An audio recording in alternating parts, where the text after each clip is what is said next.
In this video, I'm going to talk to you about the initial subframe design that I had 3 years ago and all of the progressions that we've made up to this point and with this new subframe that I've got here. So typically when you see cafe racers or scramblers or bikes of this era build, the subframe or the tail section, depending on the bike, is typically just cut off and welded on with a loop. Now, in this case, being a Virago, the subframe is actually a removable component. So it's a little bit different than like a CB type build. So when I started this project, I wanted this subframe to be a focal piece of the design. I wanted to do something different, something that you typically haven't seen before.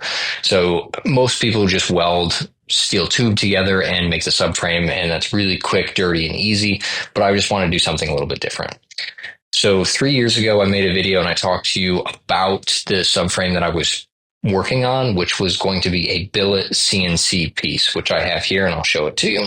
So 3 years ago, I made a video using these pieces, and this was kind of my idea for the subframe. So this was going to be one CNC machined piece.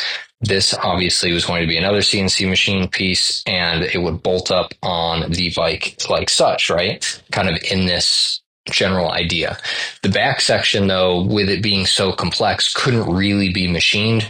So that I was working on possibly 3D printing or doing something a little bit different.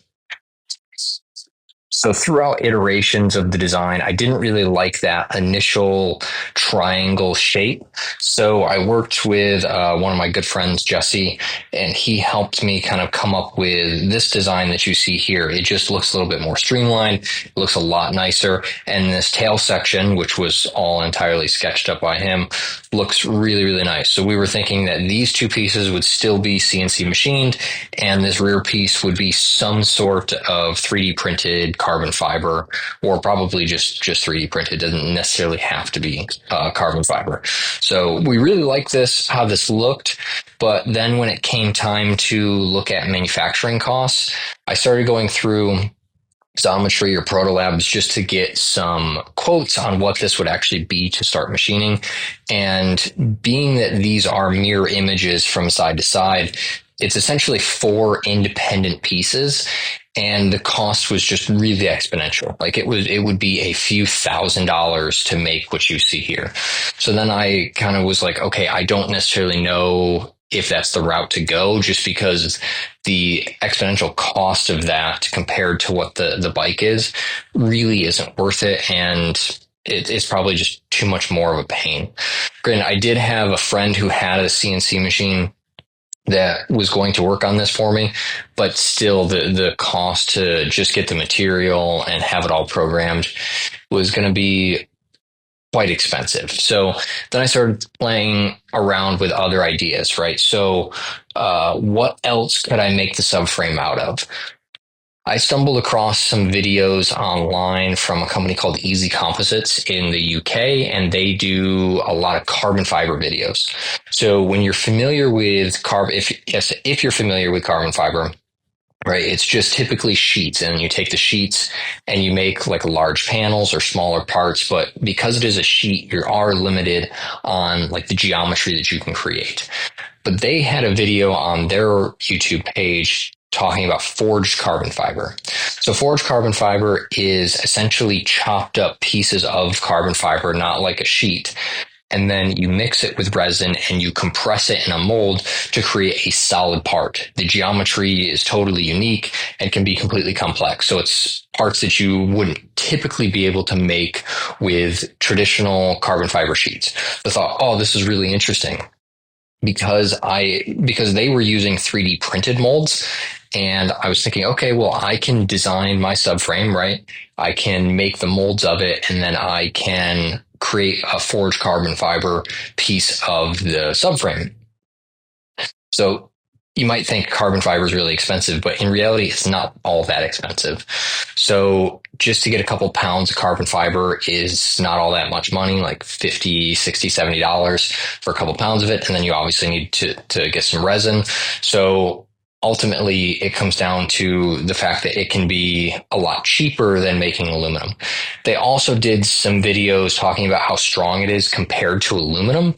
And if you optimize it by putting in long strands of carbon fiber, it can actually be stronger than aluminum. So number one, it can be stronger than aluminum.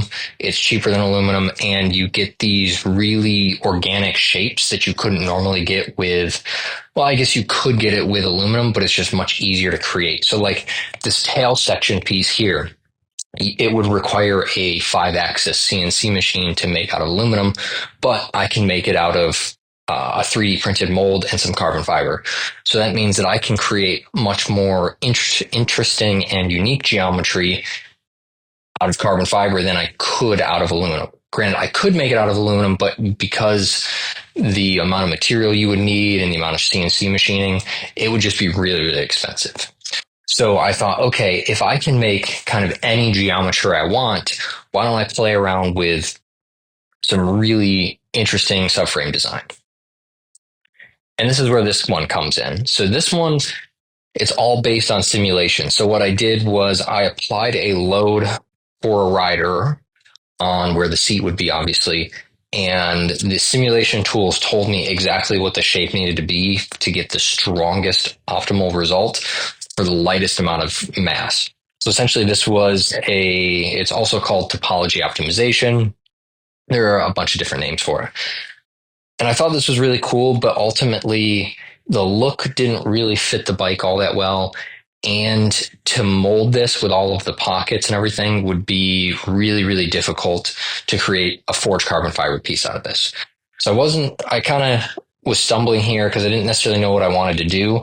It looked interesting on the bike, but it also didn't have a spot for my brake light. So like in this final version, you can see there's like a slot cut out here, and that's where the brake light's going to go. So I wanted to integrate that somehow. I didn't really love how this looked. I thought it was interesting. I didn't really love it. So the next iteration was something that looked like this. This was what I thought was going to be the last iteration. The reason why is it is kind of blocky, but it fits with the general design of the bike. It matches the foot peg brackets. I thought it just looked a lot nicer. It also would be a lot easier to create out of forged carbon fiber because the mold would be a lot easier. You only have a small number of pockets and everything's pretty basic. So I was really happy with how this looked. All right, I've got the brake light here on the backside. I thought this looked wonderful. I was really happy with it. And then I got a message online on my Instagram page from a guy named Jason, and he was like, hey, I got some ideas for how you can improve upon the design. So he sent me back just a little sketch image of how he thinks it should look. And honestly, it worked out wonderfully. Like this is exactly what you see here. This was his input from the design. I ran it through simulation using aluminum, and it was actually kind of stronger than the design that I originally had. And it looks a lot nicer. So I'll give you a little bit more in-depth look at this subframe with the little action camera so you can get a little bit more in-depth look. But I'm really happy with how this turned out, and it's going to be made out of forged carbon fiber. So I do have the mold created for this back piece. So in the next video, you'll see me talking through how I designed the mold, what the mold looks like, and we'll go through the mold process. But effectively, the end goal here is to show that instead of creating these parts for your bike out of using, tube steel and cutting and welding, if you're not a fabricator, is you can use CAD. Like I'm a SolidWorks user, but you can use anything like Fusion 360.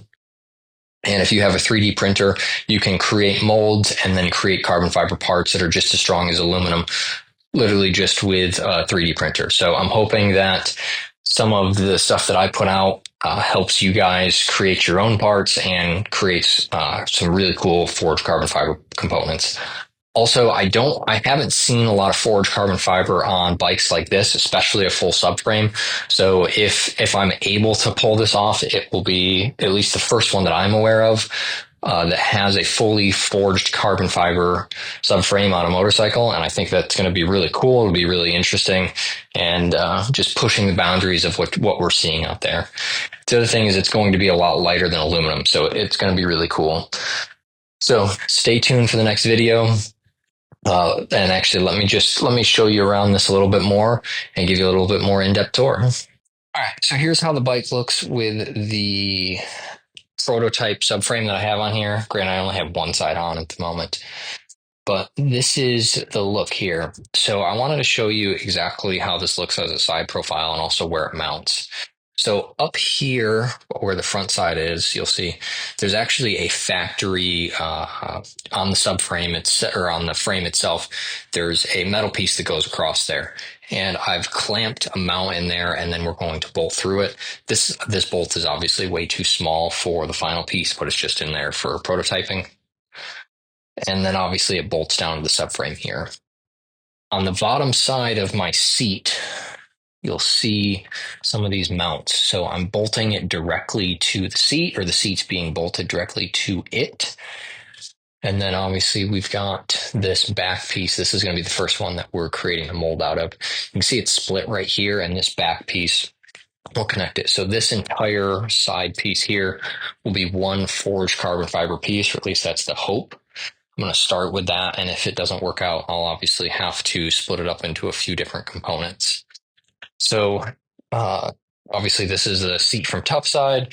I've got my Royal Enfield tank, and the fitment on it is perfect. I spent so many iterations. I went through like 23 iterations, I think, of just getting the subframe to perfectly align with the seat all the way up and around, get this angle kick up to look perfectly.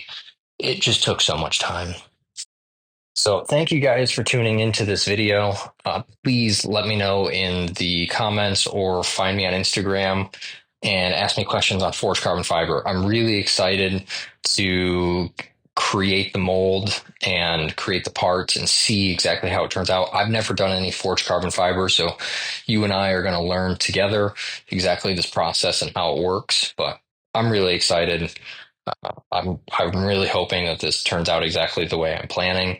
And if so, we'll have a forged carbon fiber subframe. And I think that's going to be really cool. So stay tuned for the next video where I go through the mold itself and how we make the parts, and essentially going through creating the forged carbon fiber component. So stay tuned and hope to see you in the next one.